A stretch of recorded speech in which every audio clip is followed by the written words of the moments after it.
Je n'ai jamais voulu cacher mon succès. La vie a une manière curieuse de révéler les véritables intentions des gens lorsqu'ils croient que vous n'avez rien à offrir.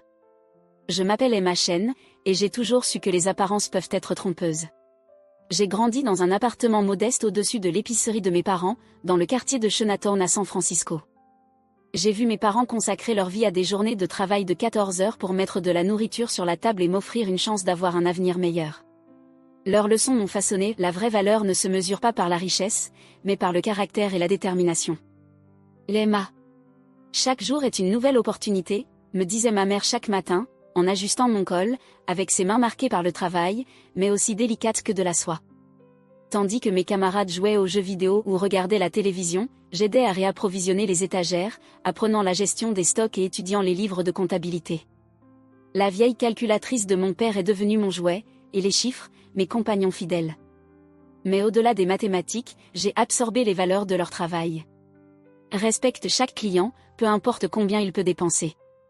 Traite tout le monde comme une famille, disait mon père. Et tu ne sais jamais leur histoire. Leurs sacrifices ont porté leurs fruits lorsque j'ai obtenu une bourse complète pour l'école de commerce de Stanford. Le jour où j'ai reçu la lettre d'acceptation, ma mère a pleuré, et mon père a fermé le magasin plus tôt pour la première fois en 2 décennies. Nous avons célébré avec un banquet de petits gâteaux et la soupe spéciale aux haricots rouges de ma mère. À Stanford, j'ai travaillé sans relâche, canalisant la détermination que mes parents m'avaient enseignée. Entre les cours, j'ai développé un système innovant de gestion de la chaîne d'approvisionnement qui a attiré l'attention de Genesis Tech, une entreprise prometteuse de la Silicon Valley. Votre algorithme peut transformer la distribution mondiale, a déclaré Marcus Sterling, le PDG, lors de ma présentation finale. Nous serions ravis de vous avoir avec nous après l'obtention de votre diplôme. L'offre surpassait tout ce que j'avais imaginé, un poste senior avec des options d'action significatives. Mais j'ai surpris Marcus en demandant à commencer dans le domaine des opérations, apprenant l'entreprise depuis la base, comme je l'avais fait dans le magasin de mes parents. La plupart des gens veulent commencer au sommet, a commenté Marcus, intrigué. Je veux le mériter, ai-je répondu. Comment puis-je diriger si je ne comprends pas les bases? Impressionné, il a accepté. Officiellement, j'étais vice-présidente senior des opérations, mais peu de collègues connaissaient mon véritable titre, un secret que j'ai préféré garder. C'est ainsi que j'ai rencontré James. Un mardi matin pluvieux, dans la cafétéria de l'entreprise, j'étais plongé dans des rapports de stock quand quelqu'un a heurté ma table, manquant de renverser mon café. Ah, non.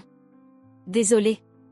Un homme grand, avec des yeux doux et une cravate de travers, a tenté de stabiliser le verre. Je vous jure que je suis normalement plus coordonnée.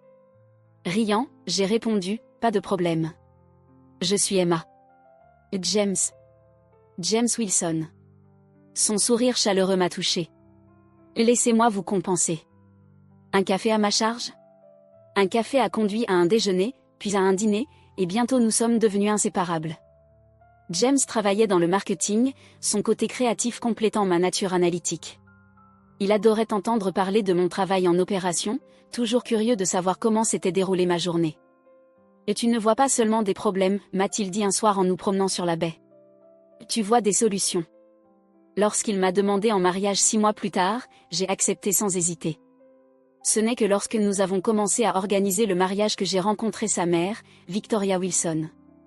Notre première rencontre a eu lieu dans leur manoir à Pacific Heights, un monument à l'ancienne richesse. Victoria m'a accueilli du haut d'un escalier en marbre, son attitude froide. Alors, a-t-elle commencé, m'évaluant à travers des lunettes de créateur. Tu travailles dans les opérations? Elle a pratiquement craché le mot. Oui, ai-je répondu calmement, sans offrir plus d'explications. Et tes parents? Ils ont une épicerie à Chinatown? Petits entrepreneurs, a-t-elle murmuré, échangeant des regards avec son mari. Eh bien, tout le monde doit bien commencer quelque part. James m'a serré la main, mais n'a rien dit, un signal d'alerte que j'ai choisi d'ignorer. Dans les semaines précédant notre mariage, les remarques subtiles de Victoria et son intrusion excessive sont devenues monnaie courante. Elle rejetait mes préférences comme charmantement simples et insistait pour tout organiser. Chérie, disait-elle en me tapotant la main comme si elle réconfortait une enfant, laisse ça à ceux qui s'y connaissent. Même ma robe de mariée, un design moderne avec des touches traditionnelles, est devenue un sujet de dispute. Mais chérie, au sein. Francis, tu ne préférerais pas quelque chose de plus approprié? Ça, c'est approprié, ai-je répondu fermement. Cela honore les deux cultures. Victoria a pincé les lèvres. Eh bien, je suppose que c'est ta décision. Bien que la première petite amie de James, Caroline, ait toujours eu un goût si élégant. Européen, tu sais. James, une fois de plus, n'a rien dit. Malgré l'interférence de Victoria, le mariage a été magnifique. Mes parents étaient assis au premier rang, les larmes brillant dans leurs yeux.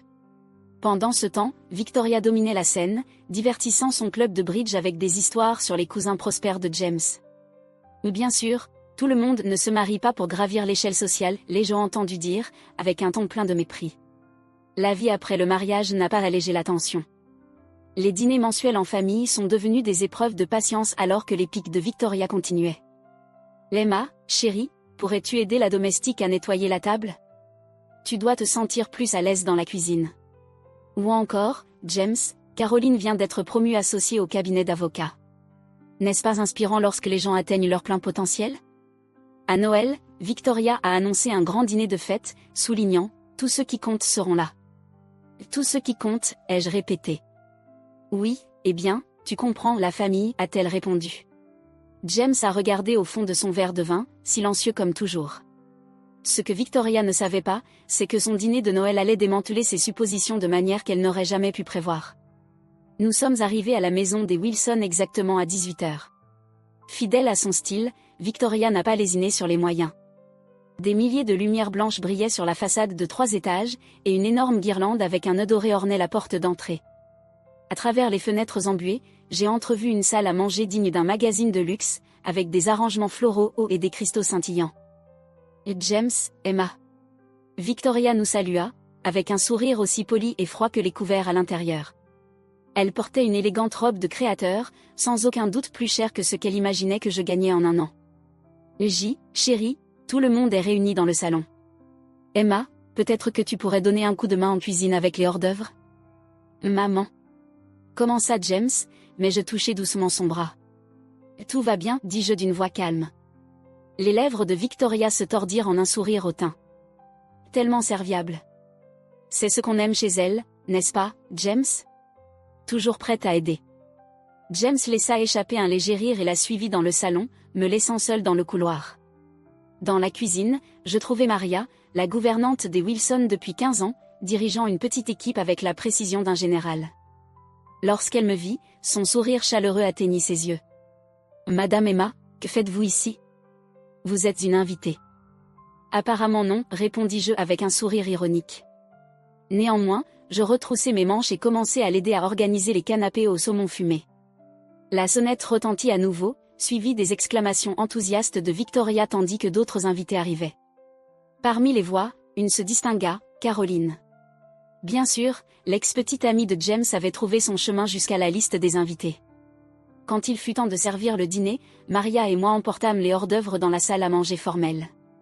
La vision qui m'accueillit était aussi grandiose que je l'avais imaginé, une immense table pour 24 personnes, chaque place ornée de cristal Waterford et d'argent ancien. Des cartes avec des noms écrites dans l'élégante calligraphie de Victoria marquaient chaque siège. Je marchais autour de la table, cherchant mon nom. Il n'était pas là. Oh, Emma, la voix de Victoria s'éleva, douce avec une fausse inquiétude. Nous manquons un peu de place à la table principale. Je suis sûre que tu comprends, la famille passe en premier. Pourquoi ne pas te joindre à Maria dans la cuisine? Vous semblez si bien vous entendre. La pièce tomba dans un silence lourd. Tous les yeux se tournèrent vers moi, certains curieux, d'autres mal à l'aise. Le sourire de Caroline était à peine dissimulé derrière son verre de champagne. Le père de James, Richard, tout ça. Peut-être pourrions-nous caser encore un. Non-sens, interrompit doucement Victoria. Emma comprend. Elle est habituée à des environnements plus décontractés. Mon visage brûlait, mais je forçai une expression neutre. Des années de négociations difficiles m'avaient appris la valeur de la composure. Et bien sûr, Victoria. Ce qui te met le plus à l'aise. Alors que je me retournais pour partir, je croisai le regard de James. Il semblait mal à l'aise, mais ne dit rien. Quelque chose en moi se durcit. De retour dans la cuisine, Maria se tordait les mains. Madame Emma, ce n'est pas juste. Laissez-moi parler à Madame Wilson. Ça va, répondis-je en sortant mon téléphone et envoyant un message rapide. Je m'assis à la petite table de la cuisine et ouvris mon ordinateur portable. Au moins, laissez-moi vous préparer un plat, insista Maria. Merci, Maria, mais j'ai un travail urgent à résoudre. Un gros problème dans la chaîne d'approvisionnement, répondis-je, offrant un sourire rassurant tout en révisant les données que Marcus avait envoyées. Les problèmes en Asie étaient plus graves que je ne m'y attendais, mais pas insurmontables. De la salle à manger venaient des rires et des tintements de verre. La voix de Victoria dominait les autres, racontant des histoires sur l'enfance de James. Caroline interrompait avec des anecdotes de l'époque scolaire. 20 minutes passèrent. Puis 30. La sonnette sonna de nouveau. Maria se prépara à ouvrir, mais je la retins. Pour moi. J'ouvris la porte et trouvai Marcus Sterling, le PDG de Genesis Tech, dans son costume sur mesure caractéristique, une légère expression de préoccupation sur son visage. Emma, me salua-t-il chaleureusement. Désolé de déranger votre dîner de Noël, mais nous avons besoin de votre avis sur la situation en Asie. Bien sûr, dis-je en lui faisant signe d'entrer. Bien que techniquement, je ne sois pas à la table du dîner. Il fronça les sourcils. Tu n'es pas à la table? Pourquoi? Pourquoi ne pas le découvrir ensemble? Nous entrâmes dans la salle à manger, où les chuchotements cessèrent brusquement. 24 têtes se tournèrent vers nous, curiosité et confusion sur leurs visages. Victoria se leva rapidement, son expression difficile à déchiffrer. Je suis désolée, monsieur. Les domestiques ne doivent pas laisser les visiteurs entrer sans préavis. Emma, tu aurais dû le savoir. Marcus cligna des yeux, puis se tourna vers moi. Domestique? Je suis confus. Pourquoi ma vice-présidente senior des opérations mange-t-elle dans la cuisine? Le silence fut assourdissant. Le visage de Victoria perdit toute couleur. Vice-présidente senior? Oui, répondit Marcus, indifférent ou peut-être profitant de l'attention. Le leadership d'Emma a été essentiel au succès de Genesis Tech. Son système de chaîne d'approvisionnement est révolutionnaire. Ton mari t'a-t-il parlé de ses réalisations? Tous les regards se tournèrent vers James. Il semblait prêt à s'évanouir. Je ne savais pas, balbutia-t-il. Et tu n'as jamais demandé, répondis-je calmement.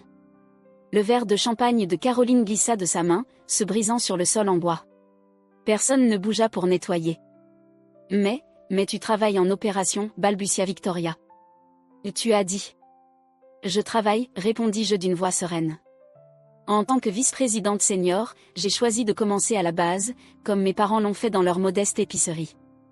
C'est alors que James a décidé de prendre la parole. Emma, pourquoi ne m'as-tu pas dit ça? Et dire quoi? Que je suis plus que la fille que ta mère méprise? Que j'ai construit une carrière pendant que toi, tu restais là sans rien dire? Quand exactement aurais-je dû te le dire, James? Entre les pics de ta mère et ton silence? Il fit une grimace. Ma mère est difficile. Difficile? Répétai-je en croisant les bras. Elle m'a fait manger dans la cuisine à Noël. Et toi, tu as laissé faire. J'allais dire quelque chose, répondit-il. Mais tu ne l'as pas fait. Tu ne dis jamais rien. Ma voix était calme, mais ferme. 2 ans, James. 2 ans à te voir rire des blagues de ta mère sur mes origines. 2 ans à rester silencieux pendant qu'elle parade Caroline devant moi. 2 ans à avoir honte de moi ou, du moins, de ce que tu pensais que j'étais. Je n'avais pas honte, protesta-t-il. Pas honte? Alors pourquoi n'as-tu jamais demandé des nouvelles de mon travail? Pourquoi ne m'as-tu jamais défendu? Avant qu'il ne puisse répondre, mon téléphone vibra. Le nom de Marcus apparut sur l'écran. Le conseil d'administration a approuvé ta stratégie pour l'Asie, dit-il. Les actions ont déjà augmenté de 12%. Excellent travail. Merci, Marcus. Je finalise le planning aujourd'hui. Quand j'ai raccroché, James me fixait, pâle. Tu rends compte directement à Marcus Sterling? Depuis des années, répondis-je d'un ton objectif. Tu te souviens du Noël dernier, quand j'ai raté la fête de ta mère à cause du travail supplémentaire? J'étais à Tokyo pour finaliser un contrat d'1 milliard de dollars. Mais toi, tu pensais que j'étais en train de travailler dans un entrepôt. Emma, je ne savais pas, supplia-t-il. S'il te plaît, excuse-moi. Je secouai la tête. C'est ça le problème, James.